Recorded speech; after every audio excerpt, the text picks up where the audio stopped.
point of what I'm saying is, when you are doing the right thing,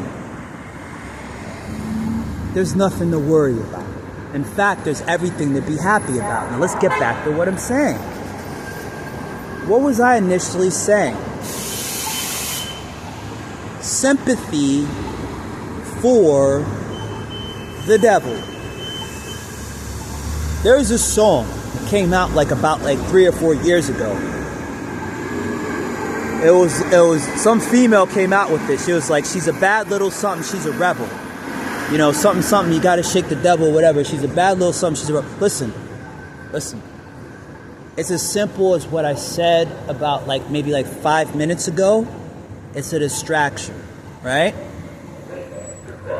This is used in all sorts of businesses. Pause. All right?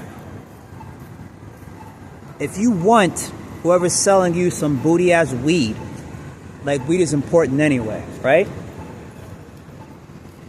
To say, you know what? Fuck it. Nobody else is buying my bullshit. Just give me what you got. What do except hold out your goddamn self? You don't say shit. You don't argue. You don't say shit. You go over, you knock on the door. Who is it? Who else? It's me. What do you want? It better be a 20. You goddamn right it is.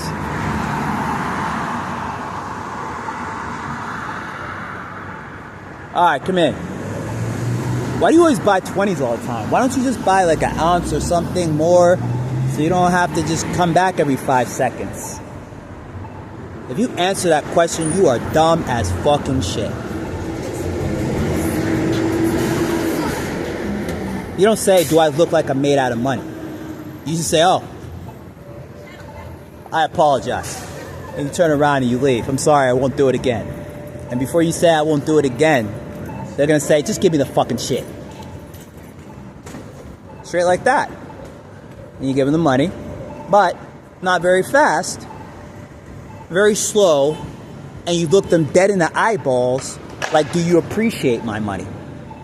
Because if they don't, you don't give them the shit, or they're going to treat you like that from now until Jesus comes back. And this could be weed, this could be any kind of drug, this could be when you go to buy a car, you go to buy a house, this could be anything where money's exchanged, and you're giving your hard-earned shit for something that you could go to fucking jail for or not. It's a mutual thing, dog. It's a mutual thing. Because at the end of the day, they're the one that actually has to come out of the pain. You're already out of the pain. They're in the fucking pain. You don't have to go hard, they do, because they're in the pain. They got to come out of the shit. Your money is legit. Even if it's not. Because there is nothing wrong with money, but there is something wrong with what you do for it. Depending on who you are. Number one. Alright? So number two is the storm. Alright? So number one, it could be a black person. But really, it could be anything. It's whatever is going to make you not pay attention to what you're supposed to pay attention to. So let's say it's not a black person. Let's say it's just one of your relatives or one of your friends or somebody at your frat or somebody at your student organization or somebody at where you work. To make the greatest impact, it's always going to hit home. It's going to be something relative. And I'm not talking about relative as in blood, as in genealogy, as in DNA, as in family. I'm talking about relative in the form of relativity. In other words, physics, relativity, physics, relativity. Something that hits home. What can cause this person to get mad? What could cause this person to get envious? What could cause this person to take their eye off the ball?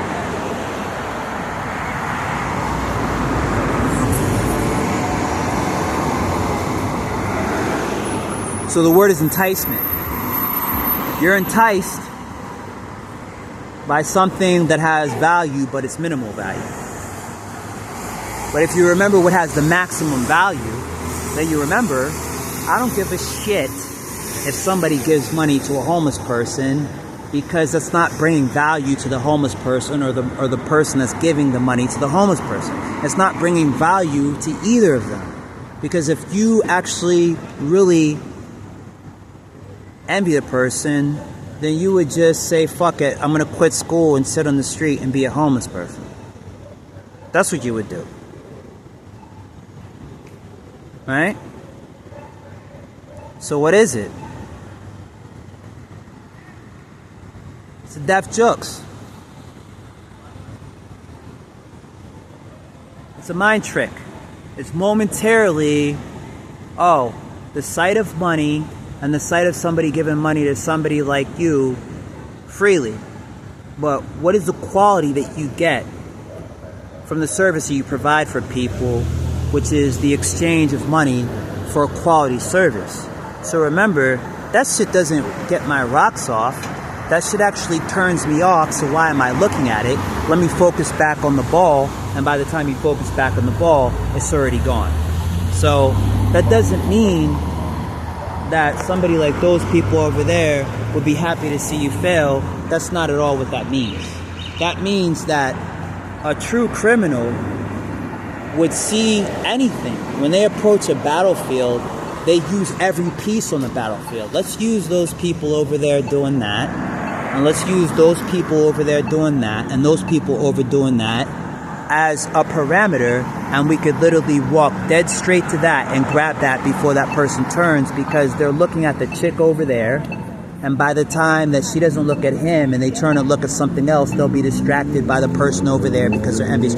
Everything matters whenever you're dealing with a mastermind. So how do you counteract that? You remember what's important and what is important. Your bag. So how do you secure your bag? Not with a firearm, by thinking like a cop and keeping your eye on the ball and never get distracted by Jessica Rabbit, like in The Matrix, or never get mad when it seems like somebody's literally trying to do something to spite you, because the chances are they're not. And they're not even a part of the fiasco. It's a subject of a predicate. Put your big draws on and realize the program. Alright? I am my greatest opponent. What is going to keep me from keeping my eye on my target, which is who I'm protecting, which is my bag, is my ability to stand further and further away from it, but still not be distracted by anything. Not that person, not that person, not that person, not that person, not that car. So for every hurdle,